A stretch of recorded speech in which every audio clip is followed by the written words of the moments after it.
The wind off the lake is freezing. Your stomach has been completely empty for 3 days. You are kneeling in the mud, painstakingly picking tiny, wild barley seeds out of the wet dirt. Each seed is smaller than a fingernail. If you drop it, you starve. This is not a hobby. This is your life. Today, you can walk into a heated grocery store, slide a plastic card, and walk out with a sliced loaf of bread for $3. The entire transaction takes less than 5 minutes. But 23,000 years ago, getting those same calories took weeks of brutal, backbreaking labor. You had to forage across miles of dangerous territory, competing with wild beasts for every single seed. So why do we change? Why do we give up the freedom of wandering the earth to tie ourselves to a single patch of dirt? How did ancient humans start farming? For a long time, history books told us a simple story. They said that one day, some brilliant hunter-gatherer dropped a seed on the ground, watched it grow, and suddenly invented agriculture. It was treated like an overnight revolution, a sudden spark of genius. But the real story is far more complicated, far slower, and infinitely more desperate. Our first clue comes from a lakeside campsite in the Middle East, dating back 23,000 years. This was during the height of the last ice age. Archaeologists excavating this submerged site found something incredible: over 150,000 charred plant remains. Among them were wild emmer, wild barley, and wild oats. But it was what was growing with them that changed history. Mixed in with the grains were 13 species of proto-weeds. These are the ancestors of the modern weeds that only grow in disturbed, cleared soils. The kind of soils created when humans clear a plot of land. This means that 23,000 years ago, 11,000 years before anyone was actually farming, humans were already weeding. They were preparing the soil. They were tending to wild plants. It was a slow, ancient relationship, not an overnight invention. They weren't farmers yet. They were still hunter-gatherers, but they were starting to stay in one place. They had brush huts. They had grinding stones. They were tiptoeing toward a new way of living. So why make the final leap? Why start planting on purpose? For that, we have to travel 10,000 years forward in time to a village on the banks of the Euphrates River in modern-day Syria. The year is roughly 11,000 BC. For centuries, the people living here had it good. The climate was warming. The oak forests were thick. Acorns and wild grains were everywhere. They didn't need a farm. Nature was their supermarket. And then, the world broke. A sudden, catastrophic climate event struck the Earth. Scientists call it the Younger Dryas. It was a massive, sudden freeze. Temperatures plummeted. The rain stopped. Within a few decades, the oak forests withered and died. The wild acorns disappeared. The wild grains dried up. Suddenly, there was no food. The people at this Euphrates village faced a brutal choice: pack up and run, or find a way to make the earth produce. They chose to fight. They cleared plots of dry land. They carried water. And they planted the seeds of wild rye. Rye was tough. It could survive the cold. It could handle the drought. This was the birth of systematic agriculture. Not born out of convenience, but out of absolute life-or-death panic. Climate change didn't inspire us to farm. It forced us to. But here's where the story takes a dark turn. By every logical measure, this should make sense. Farming should have been a massive upgrade. But physically, for the individual human, it was a disaster. Farming was a trap. Think about it.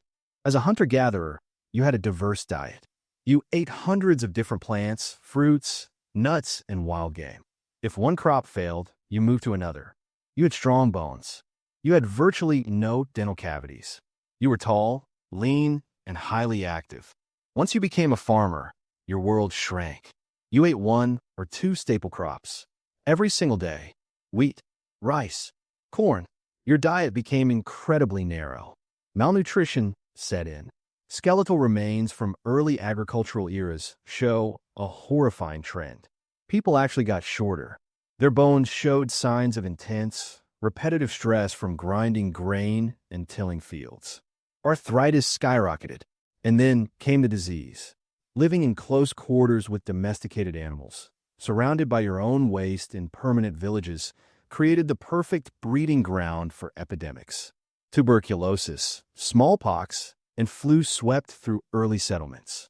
By every physical metric, early farmers were sicker, weaker, and died younger than their hunter-gatherer ancestors. So why didn't they just go back? Why didn't they throw down their stone hoes and return to the forest? Because they couldn't. Farming creates a biological trap. While a hunter-gatherer mother can only have a baby every 3 or 4 years because she has to carry the child during long treks, a farming mother can have a baby every year or two. You are sedentary. You can feed babies soft grain mush. Within a few generations, the population of these early villages exploded. 100 hunter-gatherers could survive on a forest. But that same forest could never feed 1,000 people. Only a farmed field could produce enough calories to keep 1,000 people alive.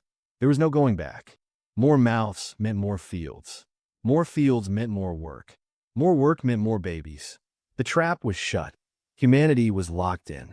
But while the Fertile Crescent was struggling with wheat and rye, other humans around the globe were solving the same survival puzzle in completely different ways.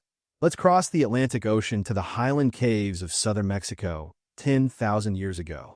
You might think the first crop in the Americas was corn. It wasn't. It was squash. But here is the counterintuitive part. Early wild squash was practically inedible. It was small, extremely bitter, and actually toxic to humans. So why cultivate a toxic plant? Because of utility.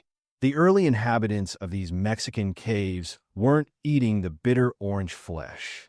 They were harvesting the squash for its highly nutritious, non-toxic seeds. And more importantly, they were growing squash for its tough, woody rind. When dried out, a squash rind becomes hard, waterproof, and durable. It was the ultimate prehistoric utility hack. It wasn't food. It was a canteen, a storage container, a tool to carry water up from a valley to the dry caves. Only thousands of years later did humans select for sweeter flesh, eventually creating the pumpkins and squashes we eat today. Just south of there, on the lower slopes of the Peruvian Andes, another group of humans was rewriting history at the exact same time. In a semi-arid valley, 9,000 years ago, people were already planting crops that weren't even native to their region. They were growing peanuts, squash, and quinoa. Because these plants couldn't survive on rainwater alone, these early Andean farmers built primitive irrigation canals. They carved stone garden hose. They were actively reshaping the landscape. And we know exactly what they ate. Scientists examining 39 human teeth from this region found microscopic starch grains trapped in the calcified plaque of their gum lines. 8,000 years ago, these people were eating cooked, domesticated beans and peanuts. The plaque on their teeth preserved their lunch for nearly 10 millennia. These plants didn't grow wild in their valley. They had to be brought there. This proves that early agriculture wasn't just isolated villages. It was supported by vast, active trade networks crossing hundreds of miles of mountains and forests. Now let's look at one final, incredible example. Deep in the tropical highlands of Papua New Guinea, high up in a wet valley 1,500 meters above sea level. For a long time, historians believed agriculture only spread from the Middle East and China. They believed the rest of the world was left in the dark.